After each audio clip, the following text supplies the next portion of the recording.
श्रीमती प्रेम परिहार, सहायक आचार्य, राजकीय बांगड़ महाविद्यालय डीडवाना।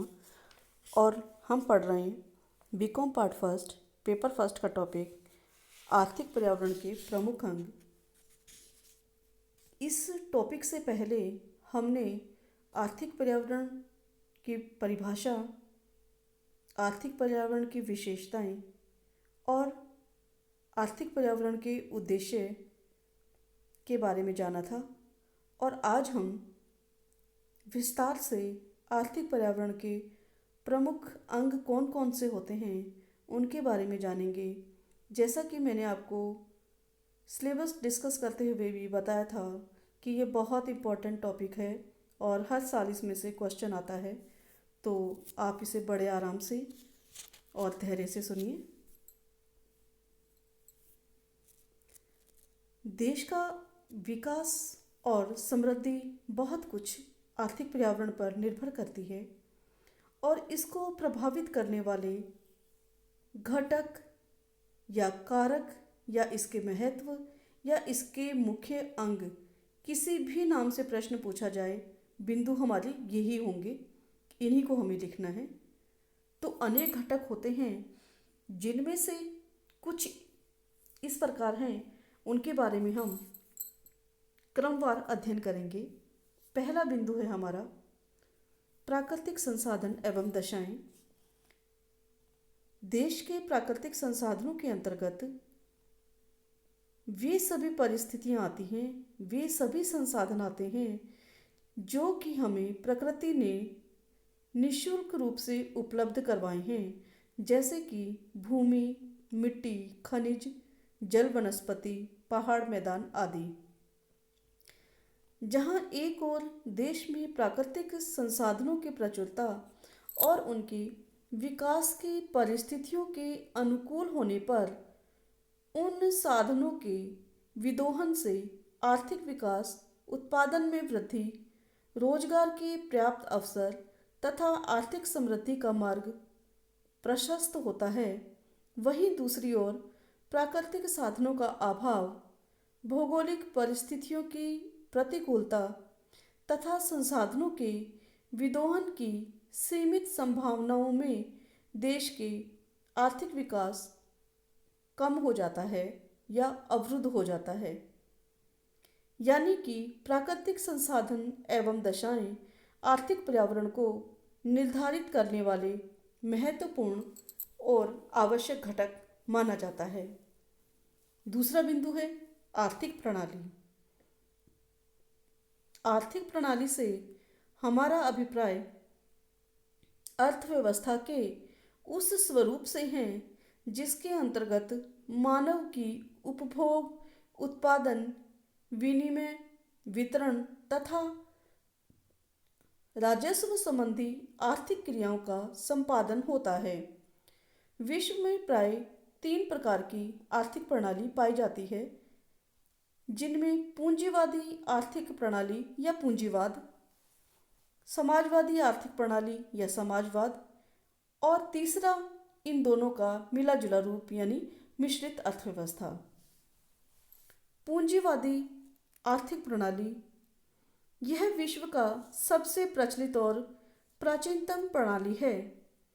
इसके अंतर्गत उत्पादन एवं वितरण के प्रमुख साधनों पर निजी स्वामित्व एवं नियंत्रण होता है और आर्थिक क्रियाओं के संचालन में निजी क्षेत्र की स्वतंत्रता, प्रतिस्पर्धा एवं उत्तराधिकार के साथ साथ निजी लाभ की प्रधानता होती है। इस प्रणाली में आर्थिक क्रियाओं में सरकार का न्यूनतम हस्तक्षेप रहता है।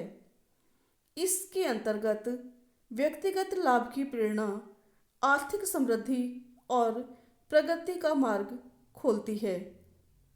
दूसरा हमारा आर्थिक प्रणाली जो है वह समाजवादी आर्थिक प्रणाली। यह अर्थव्यवस्था का वह प्रतिरूप होता है जिसमें उत्पादन एवं वितरण के प्रमुख साधनों पर सरकार अथवा समाज का पूर्ण स्वामित्व एवं प्रभावी नियंत्रण होता है। इस व्यवस्था में निजी क्षेत्र की भूमिका बिल्कुल नाम मात्र की होती है। ऐसी अर्थव्यवस्था का संचालन अधिकतम सामाजिक लाभ के उद्देश्य से किया जाता है। तीसरी हमारी व्यवस्था जो है मिश्रित अर्थव्यवस्था होती है। यह अर्थव्यवस्था उपरोक्त दोनों आर्थिक प्रणाली का मिश्रित रूप होता है। इसमें प्रमुख आधारभूत उद्योगों को सार्वजनिक क्षेत्र के लिए सुरक्षित रखा जाता है, जबकि उपभोग उद्योगों के विकास एवं विस्तार को निजी क्षेत्र के लिए खुला छोड़ा जाता है। सरकार अधिकतम सामाजिक लाभ के लिए निजी क्षेत्र को नियंत्रित करती है। इस प्रकार आर्थिक प्रणाली की भिन्नता के कारण आर्थिक पर्यावरण में भिन्नता पाई जाती है, क्योंकि आर्थिक प्रणाली का निर्माण देश में अपनाई जाने वाली आर्थिक प्रणाली के स्वरूप पर निर्भर करता है कि वह कौन सी आर्थिक प्रणाली अपना रहा है, पूंजीवादी, समाजवादी या मिश्रित अर्थव्यवस्था। अगला है आर्थिक दशाएं। आर्थिक दशाओं के अंतर्गत बहुत से बिंदु आते हैं जो कि आर्थिक पर्यावरण को व्यापक रूप से प्रभावित करते हैं, जिसमें आर्थिक विकास का स्तर, देश में उत्पादन, रोजगार, आय तथा व्यावसायिक गतिविधियां मुख्य रूप से विकास के स्तर पर निर्भर करती है। विकसित देशों में उन्नत उत्पादन तकनीक एवं बड़े पैमाने की उत्पत्ति से उत्पादन में तेजी होती है। उत्पादन एवं रोजगार बढ़ने से आय का स्तर भी ऊंचा होता है, बाजार का विस्तार होता है और ऐसे देशों की उच्च प्रतिस्पर्धात्मक शक्ति के कारण ये देश अंतर्राष्ट्रीय व्यापार में भी वृद्धि करते हैं। इसके विपरीत विकासशील राष्ट्रों में पूंजी की कमी, उत्पादन की पिछड़ी तकनीक से उत्पादन स्तर नीचा होता है। ऊंची उत्पादन लागत, सीमित बाजार, जनसंख्या की समस्या, आय का निम्न स्तर, बेरोजगारी आदि कई बाधाएं होती है जो इन देशों के विकास को अवरुद्ध करती है। अतः आर्थिक विकास का स्तर आर्थिक पर्यावरण को प्रभावित करता है। राष्ट्रीय आय का स्तर, देश में राष्ट्रीय आय का स्तर तथा उसकी संरचना दोनों आर्थिक पर्यावरण को प्रभावित करते हैं। राष्ट्रीय आय का स्तर नीचा होने पर निर्धनता, प्रभावपूर्ण मांग में कमी, बाजारों की सीमितता, बचतों का नीचा स्तर, निवेश एवं पूंजी निर्माण का अभाव, इसके कारण आर्थिक गतिविधियां अवरुद्ध हो जाती है। जबकि राष्ट्रीय आय का स्तर यदि ऊंचा रहता है तो अधिक बचतें होती हैं, जिससे तीव्र पूंजी निर्माण होता है जो आर्थिक विकास का मार्ग प्रशस्त करता है। यानी राष्ट्रीय आय अगर हमारी अधिक होगी तो अधिक विकास होगा, राष्ट्रीय आय अगर हमारी कम है तो विकास भी कम होगा। बैंकिंग व्यवस्था, देश की बैंकिंग व्यवस्था भी आर्थिक पर्यावरण को प्रभावित करती है। जहां उन्नत बैंकिंग व्यवस्था बचतों को पूंजी निर्माण में परिवर्तित कर आर्थिक विकास को प्रभावित करती है, आर्थिक गतिविधियों को प्रेरणा देती है। अर्थव्यवस्था में मुद्रा एवं साख की पर्याप्त पूर्ति से विकास का मार्ग खुलता है। वहीं दूसरी ओर यदि बैंकिंग व्यवस्था पिछड़ी है, अपूर्ण है, तो विकास का मार्ग रुक जाएगा, क्योंकि ऐसी अवस्था के अंदर साख नहीं होगी और साख निर्माण के अभाव में पूंजी का निर्माण भी नहीं हो पाएगा। करों की संरचना या ढांचा, कर संरचना सरकार की आय का प्रमुख स्रोत होता है। वहीं दूसरी ओर आर्थिक विषमताओं को कम करने, प्रत्येक से उनकी क्षमता के अनुरूप कर आय जुटाने, आर्थिक गतिविधियों को बढ़ाने, निवेशों को दिशा देने तथा बचतों को प्रोत्साहन देने में काम आती है। करों में छूट के प्रलोभन से वांछित दिशा में निवेश को बढ़ाया जा सकता है। कर की नीची दरों से कर आय को बढ़ाया जा सकता है। काले धन को उत्पादक कार्यों में प्रवाहित किया जा सकता है। हम देखते हैं कि भारत में भी इस तरह की व्यवस्था की गई है। जहां अधिक उद्योगों की स्थापना करनी होती है, वहां टैक्स में कमी कर दी जाती है और उन्हें सुविधाएं दी जाती है, जिससे कि जो उद्योग हैं वो उस क्षेत्र विशेष में लगने के लिए आकर्षित होते हैं।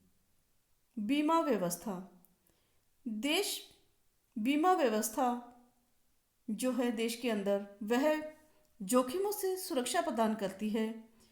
जीवन बीमा बचत एवं भावी जीवन में आर्थिक सुरक्षा प्रदान करता है, जबकि अग्नि बीमा, वाहन बीमा, सामुद्रिक बीमा आदि जो है व्यवसायिक क्षेत्र में जोखिमों से सुरक्षा प्रदान करते हैं।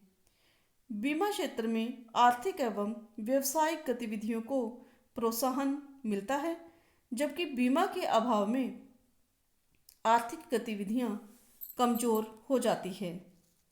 व्यापार एवं भुगतान संतुलन की स्थितियां। जिस देश में व्यापार एवं भुगतान संतुलन पक्ष में रहता है, उस देश में विनिमय दरें अनुकूल रहती है, विदेशी भुगतानों के निपटारे में सुविधा रहती है, अंतर्राष्ट्रीय व्यापार बढ़ता है और व्यापार शर्तें देश के अनुकूल रहती हैं।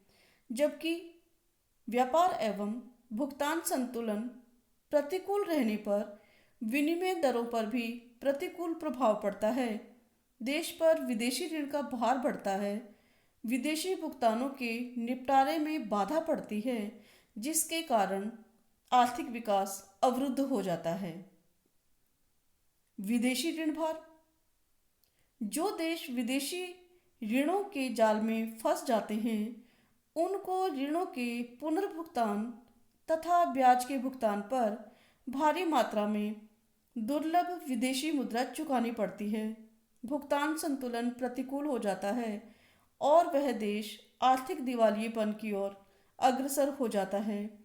विदेशी शक्तियां उस पर हावी होकर ऋणी देश का शोषण करती है, जबकि ऋण भार से मुक्त राष्ट्र स्वावलंबी, स्वाभिमानी होता है और वह अपने देश की स्थिति के अनुसार आर्थिक विकास में गति लाता है और उसे विदेशी विनिमय संकटों से भी मुक्ति मिल जाती है।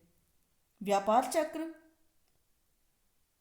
व्यापार चक्र का मायना यह है कि न तो देश में तेजी होनी चाहिए, न देश में मंदी होनी चाहिए, क्योंकि ये दोनों ही परिस्थितियां देश के लिए खतरनाक हो सकती हैं।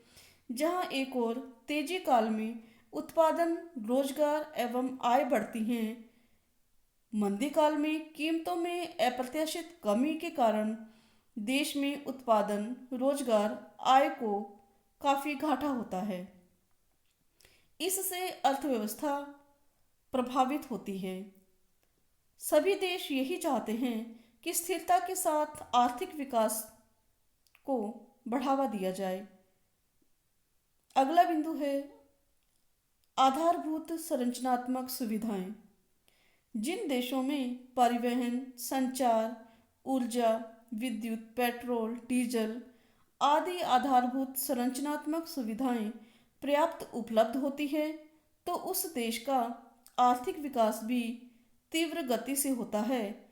जबकि इन सूचनाओं के और सुविधाओं के अभाव में आर्थिक विकास अवरुद्ध हो जाता है। विकसित देशों में आधारभूत संरचनात्मक ढांचा मजबूत होता है, तो वहाँ आर्थिक विकास की गति भी तीव्र होती है। बेरोजगारी, निर्धनता एवं आर्थिक विषमता।